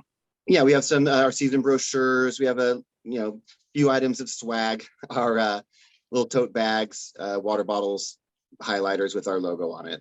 Okay. And did you want to be a single, appear singly, or you want to be here for the season? What were you hoping for? Ideally for the season. Okay. Possible. Yeah. Okay. All right. Can I make a suggestion or a question? I'm on the board for Green Room Theater Company. Okay. And I think it'd be, by the way, congratulations on your awards last week. Thank you. I'm wondering if we could do some kind of a joint project for several of the small theater companies that are in a similar situation like you, because we're about to restart our programs again. And I'm hoping that our board can start working with other boards to do similar promotions to support theater as a whole for the Coachella Valley. Maybe you're ahead of the ball game, or I don't know, but it's just a thought. I think I applaud you for coming up with it. I've got a board meeting tomorrow night for this group, for that group. Okay. So I'm going to definitely tell them you did a great thing, and I support it. It's just something, if you want to consider it, it's a nonprofit. And so, we make it a lot easier for you. Gotcha. David, you understand that if you want to proceed, you have to come before the board and make a presentation. Not me, I'm saying. No, I'm saying if there was a group of 5 executive directors or artistic directors that were able to today just say, next week you have it, in 2 weeks you have it, or 2 or 3 groups come together every week, the more the merrier is what I'm thinking. It's just, I know you guys have some kind of a council or witches or something that all get together and. Well, theater witches, yes. Yeah, you theater witches and Morlocks. So it was just a thought, but I commend you for doing it, and I would support it either way. Thank you. All right, so this is a nonprofit, and I'm wondering if anybody has any other questions. Can we get a motion? I'll motion to support it with the consideration that maybe other groups can help you down the road or something. Okay, David has made a motion. I will second that. All in favor? Aye. Aye. Any opposed? All right, you are part of Village Fest. Wow, that was so much easier than the last one. I was getting scared. So we like these nice and easy ones. Nonprofits are great. Awesome. Well, thank you so very much. Thank you for coming. Be in touch with Faith and she'll direct you. Okay, thank you. Okay. Nice meeting you. You too. Bye-bye. All right. Last but not least, we have Elson Klein, Skip Henry Studio. Eldon. Eldon, I'm sorry, it says Elson here. That's Eldon. Eldon, are you on? Can you start your video?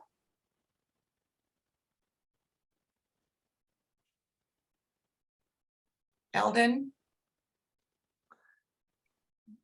Eldon, are you there? Let's see. I see your name, but I don't see, we're not hearing you or seeing you, so. I am here. Can you hear me? Okay, yes, we can hear you. Can you start your video, please? Sorry, I'm trying to, I just went onto my phone. I don't know if you saw me switch devices and none. I don't want those. Is it on now? No. I had to change my phone. I've never been on Zoom on my phone. I do apologize. Yes, applied all meetings. It's not showing me either. Sorry about that. I know these Zoom calls could be. I'm so sorry. It's not your problem. He keeps asking if I want a filter. I don't want a filter.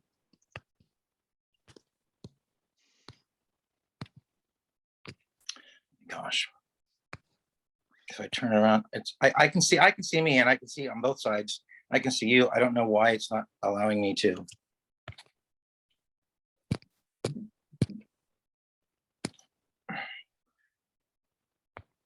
Faith, do you have any, or Jasmine, any helps for this person? Is there anything we can do to help him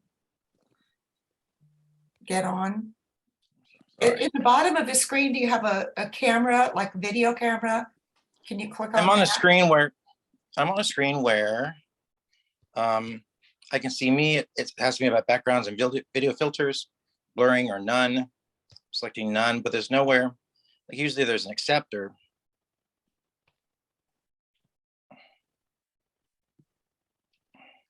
keeps wanting to access my photos. Can you click off of that screen? I think that is a kind of an enhancement screen. There should be a simpler screen that just says start video.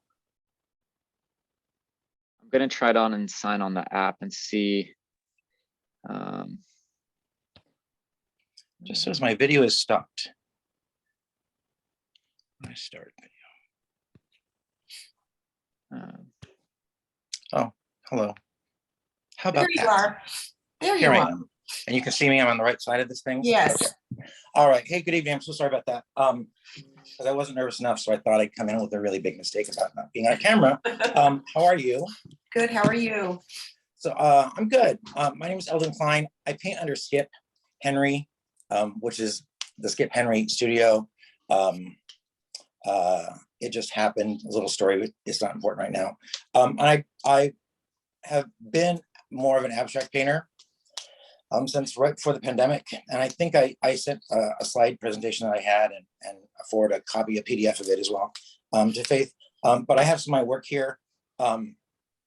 Interesting that the animal stuff came out because I've been doing a little bit of research. And so I've been painting. So I'm doing mostly watercolor and acrylic. I paint little, where are they? Cactuses. Something along the lines of this. You can see that. I don't know with the glare, I can't see that. And also like this. And this is actually a print of another picture. And I'm not sure if there was enough demonstration in my photos that I left. If you want, I can do one right now while we're on camera on live together. This is one of the originals here. All the cactuses. My goal is for them to all have a little story behind them. So like this is the Comet sisters or two cactuses. They're Liz and Liz, and they're just really good friends. They happen to have the same name, and they're like in this little town the cactuses live in. Everyone's really amazed by their friendship lasting so long. They're friends since high school. I'm also working on a short book about a cactus as well. And then, what I was going to say is, so I happened upon, I never really thought about it. I'm plant-based in my food consumption. And I didn't realize that even watercolor paints have animal products in them. So I actually switched I switched my brand into a watercolor paint that doesn't use animal products. And I found some paper brands that don't use, gelatin is used in the sizing of the paper. And so I do have some work that's more cruelty-free, I suppose I'm gonna call it, because it's vegan paper, vegan paint, so there's no animals in the production of a painting. That's a plus. That's a big plus. Mhm. And I think is that something you would say in your booth? Yeah, I think a believe lot of so. people- There's a brand called Aquella, I believe, which has a smaller page, but apparently Strathmore products don't use animal products in their making of that. And some of the brands I know, I'm a big fan of, which I lost the name of the paper, but and some of the brands have like 1 or 2 options for that. Just kind of finding out the information, getting that. So yeah, I would list that.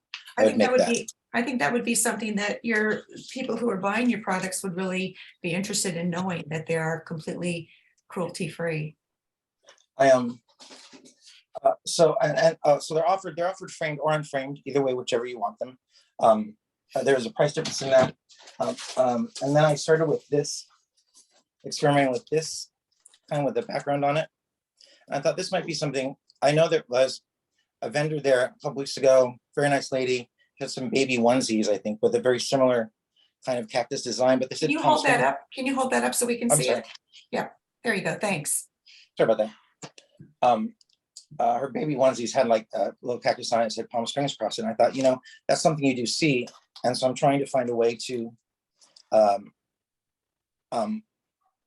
maybe incorporate that in these designs, in these paintings, because it seems like they kind of want that. And that might be something that people, I know when we go on vacation, we usually, we pick up a little painting that sort of signifies that we've been there, and we keep that on the wall and those kind of things. That's what I'm thinking about this. So you have prints, originals, and cards as well, right? Oh yeah, yes, cards is one. The cards, I was thinking one day, what do I do with my paintings when I get to the very end, and then all of a sudden, the dog runs in and spills the water on it or something. Usually I make the mistake. And so I thought I could take the good parts of the painting and cut them and then attach them to cards.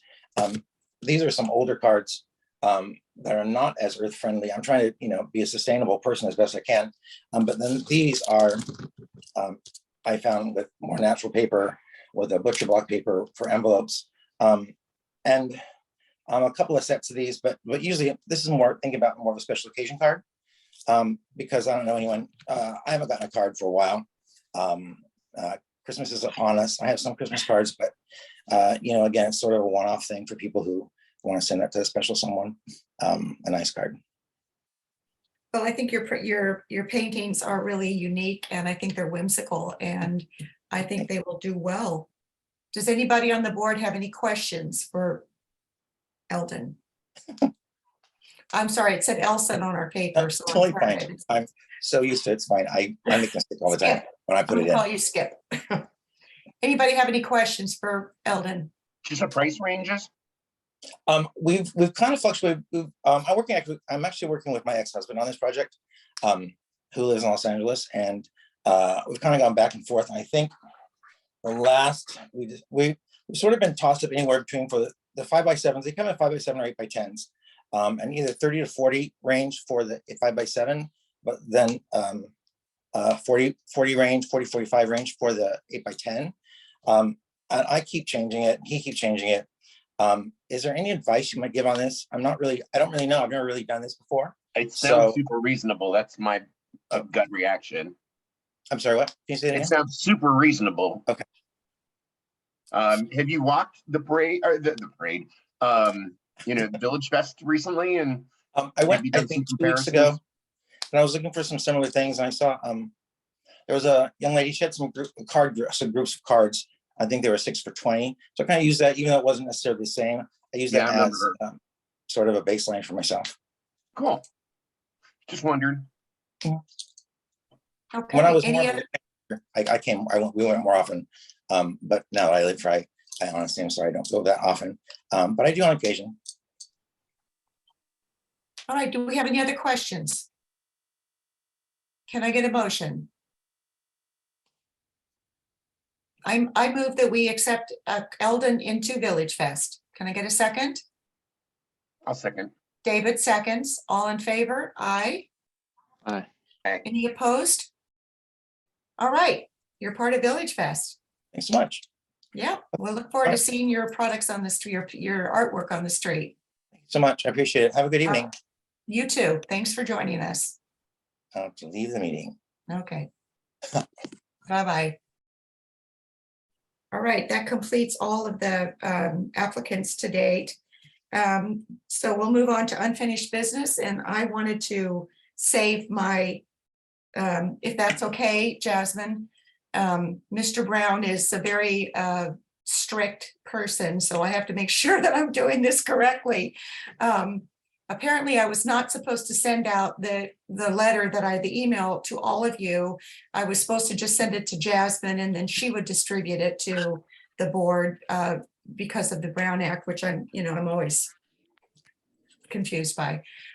So I would like to just follow up on that. I've gotten responses from all of you. Thank you very much for getting back to me and taking the time to read it. The next question is, what do we do with this? And we're in election year right now, so I don't think any of the city council is going to focus on this. I'm not familiar with the letter. Oh, I'm sorry, Joy. I can send you okay, it was written by me. It was just an email, a draft, kind of urging the city council to allow us to meet in person for a variety of reasons. Most notably that we can't, like we had problems this evening, jurying people's art and craft. And also the other issue, which is very real, is that a lot of vendors are frustrated by this process. They can't really show us their products, and or they don't have the equipment to present, and they get disqualified, or they don't get juried. So it's a little bit discriminatory. So not a little bit, it's a lot discriminatory. So that's basically what the letter was about, urging them to let us go back to in person. So Jasmine, I'm going to ask you for some guidance here. What is the next step? This is clearly a frustration for the board, and we keep hearing that nothing's happening, but there's absolutely no reason why we shouldn't be meeting in person. And it's imperative that we meet in person so we can correctly evaluate these vendors that are coming before us. So I think that the board should, I would definitely consider your original comment of that it's elections and we're about 2 weeks out and this may not fall on the priority list. I think that's an honest comment. I do also think that it is obviously very frustrating to the board. So if you do want to get it out there, then you need to get it out there. And we talked about sending it to council and then also CCing the city manager's office. I did meet with the city manager's office after our meeting to talk a little bit about the board's frustration. And I was told that we are not alone, that there are quite a few boards that are very anxious to get back in person, and that the item of, from my understanding, the real issue is not necessarily can you meet in person, it's that the city is making a comprehensive adjustments to how boards and commissions function. And I think I talked, maybe Celia and Dan, a little bit about a meeting that I previously had where we talked about the function of our board, what works, what doesn't work, what we could do better. And I talked a lot about like the onboarding process and making it a little bit more available to staff so that we could be a part of it. So when we know people are coming on, we can create a packet so people just aren't kind of thrown into meetings. And that is some of like a staff frustration. So, they're making just a comprehensive change to how boards function and trying to align them a little bit more on when they meet, how they meet. And because of that, that's delayed us getting back into the office or getting back into the room so we could do it in person, which has delayed everybody. I was told that it is going, the comprehensive plan is scheduled to go before council, but it won't likely go before them until December. So we technically only have one more meeting We'll only meet once in November because of elections. And then ideally, it'll go to council in December. And then we'll have better direction as to where we're going from there. But it's because they're trying to do one whole collection of changes at one time, and it has to get council approval. So I don't think that forbids you from sharing your frustrations, because I'm at this point, Faith and I, we don't really have any say. We have told the city clerk's office multiple times. We've made the request multiple times. I talked to the city manager's office last week about some of the frustration, and it seems to be a very common theme with boards and commissions right now, is that everybody really does want to get back in person. And nobody is meeting in person at this time, from my understanding, based on my meeting last week. Well, we have a unique board in that we have to touch and feel and taste and see products. The rest of the boards don't have that onus. So it's really imperative that we be considered as a unique board in terms of, we're not like every other board. Right. I don't think that. I know I'm preaching to the choir. I Yeah. get that. Yeah. And unfortunately, yeah, it's just not, I've explained that multiple times, both to the city clerk's office and as of last week to the city manager's office. And there is an understanding that this board has a unique endeavor in comparison to the other boards and commissions. There's a very understanding of that. From my understanding is they're gonna try and do a comprehensive, and we're looped into that comprehensive change. Jasmine, do you think that they're going to do away with boards or make them more simplistic?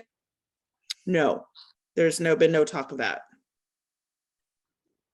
And then my last question is, if somebody was to bring it up in Thursday's council meeting as an agenda piece, just to get it out there, do you think that's wise to do? You wouldn't be able to do it as an agendized item. We talked a little bit about that the last meeting, but you could bring it up during public comments. It would just be the second portion of public comments. So yes, you're more than welcome to speak you can do the phone call, which doesn't require anybody to actually have to sit at a council meeting until 9-10 sometimes before they get to that second public comment section. And I would try and do a kind of cohesive, if you're gonna speak at the meeting on behalf of the board, then also send the email at the same time so that they get it in both formats, and that it's not coming separately. I think it would have a greater impact if they come one right after the other. So Cece, that's what I think you need to do. So does this come from, do I send it to the board members? Do you send it, Jasmine? Do we have to have all the board sign it? I mean, agree to it? They have to. I would definitely say at least agree to it, because you could say, I'm speaking on behalf of the entire VillageFest board, and then, kind of go into the details based on the feedback you got from the board. Okay, and so I could just send it out to all the board members. No, not council. Yes, to council. I mean, city council, that's Yes. what I mean, Yeah. city council. I will do that. I don't anticipate there's gonna be any action taken in the short term, but I will go ahead and do that. Does anybody on the board disagree with that position? No, I think you should also bring it up Thursday night as well. I'm not gonna be able to be there Thursday night, so. No, you can do it by phone. I won't be able to be a part of that Thursday night. My part was writing the letter, so if somebody else wants to, speak before the city council, you're more than welcome. I'm a little frustrated right now with how much energy I want to put into this. Can we follow up with Dan? Maybe Dan could make that. Yeah. phone call? Yeah, I'll talk to Dan. Okay. Okay. And I haven't gotten a reaction from Dan. He has not responded to the email, so I don't have his approval. So I think everybody else, Greg, everybody else responded. Okay. All right, let's move on then. Reports and requests. Any public reports or requests? Board requests? Main Street, Meredith? One thing that I just would like I to know. request, please. Are some issues with generators at the food court. You know, we used to only allow a certain kind that weren't as noisy or stinky. And if they could be placed not in front of businesses, doors that are open, that would be terrific. I know it's a logistical problem, but I would really appreciate it. It was not a main street, it was a me. Okay. I don't know if others are having this problem with it, but we have been, and we are open till 10 on Village Fest night, and that would be great. And I know Jasmine and Faith and Chris have all been helpful on the subject. Thank you. Thank you, Joy. I know you mentioned this last week, Joy, and definitely don't want any fumes going into your shop too. So yeah, that's important. So again, I don't know if this is a logistical thing or placement of those certain vendors. I don't know if that's in particular to food vendors because they're using more power and energy.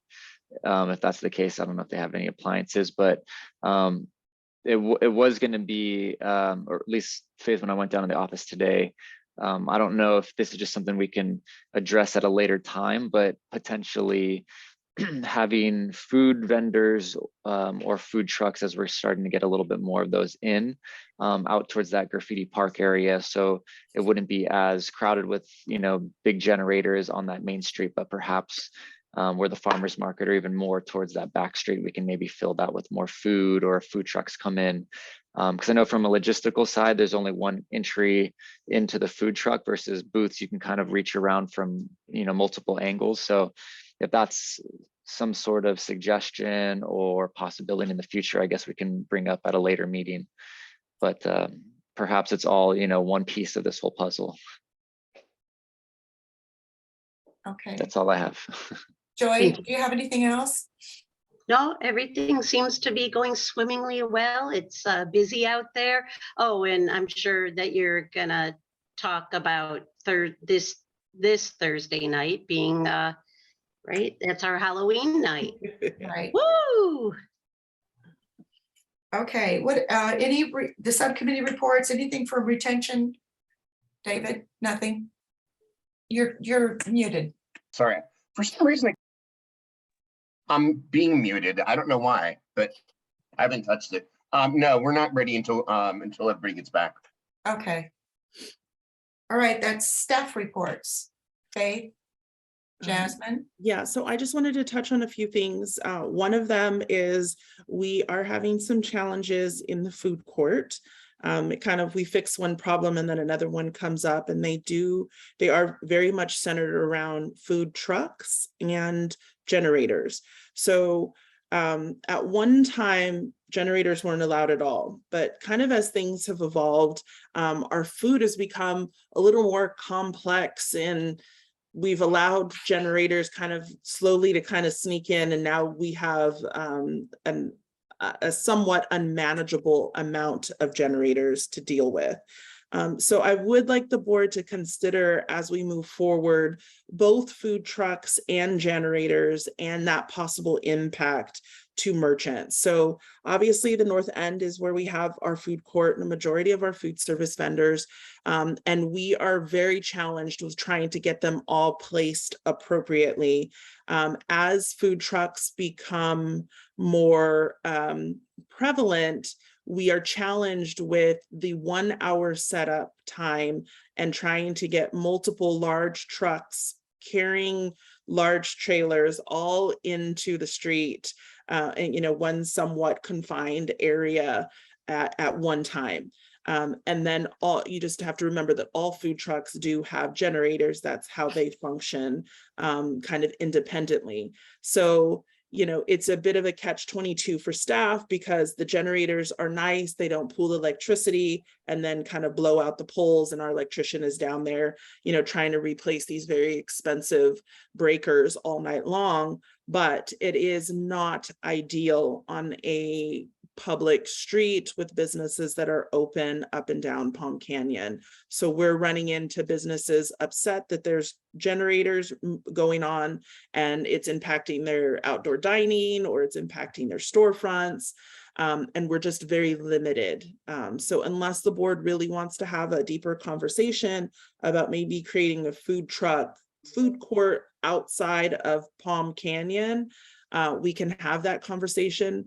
But as these food trucks come before you, and as they come before you with generators and things of that nature, we would really request that the board take a deeper look at it, and the possible impact of the logistics of trying to get them all placed, and also making sure that our downtown merchants are successful as well.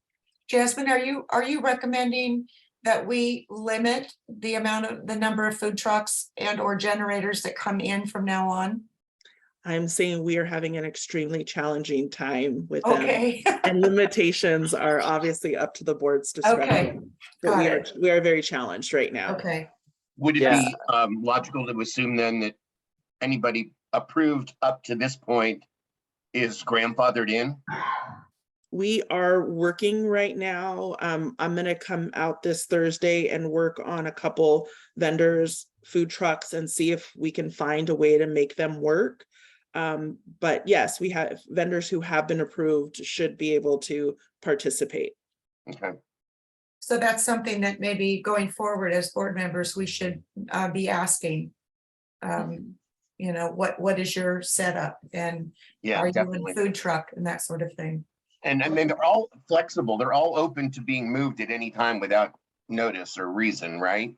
Correct. That's Right. how our rules are outlined. I mean, that could always be a you know, an unfortunate, but a necessary change. Yeah. That they all move to a different section or off street or something. Yeah, I'm all for that. And I think, yeah, it could be a deeper discussion that we have at a later date. But even just experience wise, when you have those huge lines outside and people are all waiting to get food, and then, they're trying to find a place to eat, they're either on the sidewalk or they're, kind of standing in an alley, right? So having a designated location that could be a cool little food hub that keeps, the generators, if there's any fumes, it can kind of have one central location for food. I think experientially that would be really fun, like you'd see in in Austin, Texas, or in Nashville or something interesting, right? And it also keeps the merchants happy, because I think that's a big part of it as well. As we want to see them thrive on these Thursday nights as well, but keep the fumes and the noise away. But yeah, I'm all for maybe working towards something where we could have another location, whether it is that graffiti park kind of near the farmers market. There's already food kind of trickling down Museum Way towards the Maryland that way. But I know there is open space. I don't know about the ownership of the land, or if there is a certain area, but I know that street is closed off for entry and access points. So if that's an easy load in, load out location for logistics, perhaps that's an area. But yeah, all for kind of finding a location for this, if that's something that we think might be, better experientially moving forward as we do get more food coming into Palm Springs. I just do want to say, as far as my experience goes with this situation, it is directly in front of my open door. So if we could just move it, that would be grand. The rest of it is a great plan too, to be discussing, but it is literally right there. Thanks. Is that something, Faith, that you can, in terms of where this person is placed, can that be moved away from Joy's front door? They could just move their generator. It's not even right next to their booth. It's right. Just in front of my door. Right. So the issue with that is that we then received a complaint when we asked them to keep their generator close to them, to another business that's complaining that it's impacting their patio. So we tried to move it out of the way so that it wasn't impacting the patio. Well, now it's impacting a different business. And that is honestly a very common situation that happens. It's not unique to Joy. It just is, generators are very noisy and they release fumes. So it is just and we could move that vendor, and then it's just going to impact, Joy's neighbor or the person to the right or left. So it's a challenge on staff to try and figure out how to logistically make it work for the vendor and also not negatively impact our merchants. So how can we take action on this instead of just kicking it down the road for a further Right. discussion? Is there something that we can do, put it on the agenda for our next meeting or have a separate meeting where we have talked about having a separate kind of in-service for the board so that we can discuss some of these issues and not have to take up most of the time vetting vendors. So is there some action we can take? It's really just logistical. It's a staff issue now it's on our plate. So once the board's approved them and you've approved their booth setup, it's now a staff issue to try and logistically figure it out. So that's going to be my role this week. Faith's going to be setting up for the Halloween downtown. So I'm going to come out and I'm going to try and get some of our food trucks and some of the generator issues outlined a little bit better. So we as a board can be more mindful of food trucks and generators when we approve them. Right. I got it. Okay. Yeah, and just the wattage that we have to go by is 300 watts max, and that's not a lot. Like if they just have one microwave or one heating unit that pulls more and then they blow the fuse. So that's why the generators have come. And before that, when they've done not when they've had like the charcoal and things like that, then that creates smoke. So then that's another issue that we run into. So it is a challenge. That one food vendor we do have one vendor that does not use a generator, and I can't put them there because they sell pizza and that's right by NYPD. So we don't put any vendors in front of Joy Store. We leave those spaces open, and I have had him put the generator on the other side of the tree, which is close to the pizza vendor. The pizza vendor doesn't mind, but I guess I'm not sure, what the answer is, because we do have that space open, and I do go on the other side, which doesn't block the store, but I guess the fumes do travel over. So I'm not sure. As Jasmine said, we'll just try and figure it out. And I don't feel it's fair to keep moving generators to, Right. Anyway. Per your recommendation, per your recommendation, Jasmine and Faith, just because I know that you hear the complaints firsthand before anyone, is there a location that if it was a complete nirvana state in this, that's local in the area that would work out? Is there an area, maybe a street over, or that you would think, coming from your end, being that you're kind of involved in that space a lot more, and probably know all the streets and side streets? I mean, in an ideal situation that's not, ideal, it would be in a parking lot where it doesn't impact businesses, generators, and large enough where we could get trucks and trailers in.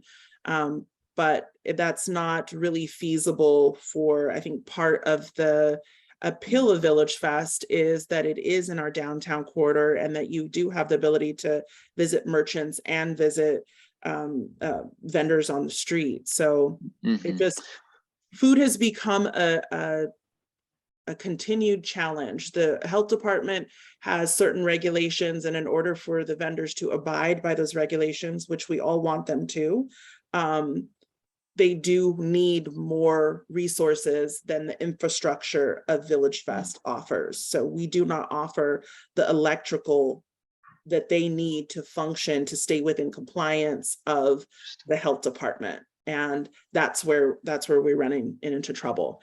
And previously we never allowed generators. People had to have only propane. We didn't allow food trucks. So it wasn't as big of an issue, but just as things have evolved, it's become more prevalent to have those resources like generators to function and stay within compliance of both health department and our requirements. So is it reasonable to say that we put a moratorium on adding additional food trucks? I think, yeah. It would be, I think it would be good to ask staff when one should come before you, or you could tell us, you want to hold off until staff feels comfortable, because right now we don't have the appropriate space and or time to get everybody set. So if we had a food truck vendor come before the board, we would tell them at that meeting that we have, kind of a moratorium on this. Or would that be unfair to them that they came and presented and then we said, no, we're not going to add any more? Yes, the and board we limit them the, up front. Yes, the board has the ability to say, we're not going to see any more food truck vendors for a period of time. So you could say, 3 months, or you could say, staff, let the board know when we have lost vendors or food truck vendors, and then we will start to consider more. But at this current time frame, we don't want to see any more. So yes, you can go either way. So can we do that tonight? No, Why not? it has to be on the agenda. Okay, can we put that on the agenda for the next meeting? Yeah. To take a vote on that? Great. Let's Yeah, nice. knock that one off. If that's a Yeah. problem, let's deal with it. Does every food truck have a generator? Yes, every food truck has a generator. Okay, good to know. Could it be on the top of that parking garage, Julie? That's right on Palm Canyon. I know the Yum Fest and a couple other ones do it on top of parking garages. I don't know logistically if that's even a smart idea, but Well, during Village Fest, that whole thing is full of parking. And it's hard to get in and out of there. I can't imagine a food truck. I don't think a food truck can get in. The Yeah. height is not good. Right. So let's just add that to the agenda for next meeting, which won't be until the end of November, but I definitely think the board should take action, or can take action, to make it easier for the staff and the merchants downtown. We will get it on your next agenda. Okay, great. Thank you. That's that. Anything else, Jasmine, that? Yeah, or sorry, Faith? one more small thing. Nope. The Totally, go weekend ahead. of November 5th and 6th, the Indian Wells is holding their annual art fair. So if there's any board members that are interested in going and maybe taking some of our brochures and recruiting some vendors, it's always something I like to offer up. We can pay for tickets to enter the event. It's helpful to try and, get new vendors, bring some new art to the event. So anytime there's something local, I always try and mention it so that we can try and get, some new and exciting things downtown. When is it that again? event, Jasmine? It's the 5th and 6th, and it's in Indian Wells of November, 5th and 6th of November. It's Right. the Indian Wells Art Show. Correct. I'll probably go to that. Okay, well, please let me Yeah. know. I can purchase tickets for the board to enter. Yeah, Julie, we did that once with, Right. yeah, so we've done that before, and it does make a difference, and, vendors like having that opportunity. I unfortunately can't go, I have company coming that week, but I would go if that were the case, so anybody that can go, that would be appreciated, I'm sure. Yeah, I'd like to attend, Jasmine, and also just getting feedback. I know just kind of fielding thoughts about VillageFest as well. Some recommendations were more art and just kind of beautifying and bringing a lot more color down there as well. So I'd be happy to go and kind of field and see what could be a good fit for the VillageFest down here. So yeah, I'll shoot you an email. Awesome. Faith, did you want to talk about Thursday, Halloween? Do we have enough volunteers? So we do have our event on Thursday. It's going to be on Talkowitz, between Indian and Talkowitz. We'll shut the street down at 2. The vendors, the merchants down there were notified, so we have a bit of time to set up.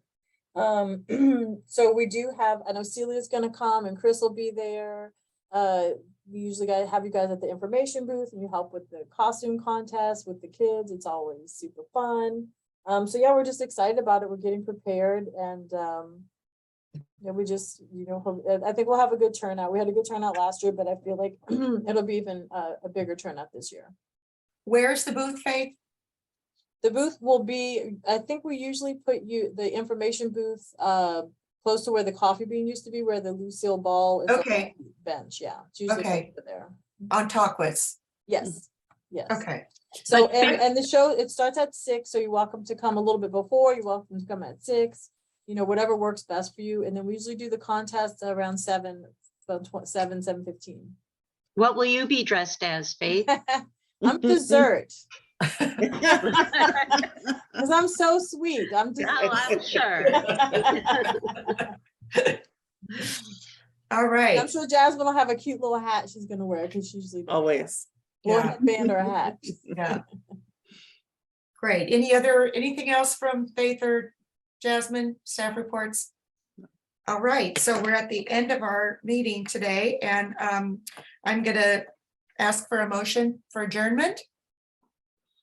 I'll make a motion to adjourn this meeting. Okay, Chris has made the motion and David is second. All in favor? Aye. Aye. Great, we are adjourned. Thank you. Have a good night. See you Friday, Bye. Thursday. Goodbye. See you soon. Bye-bye. Bye. Thanks, everyone. Thank you.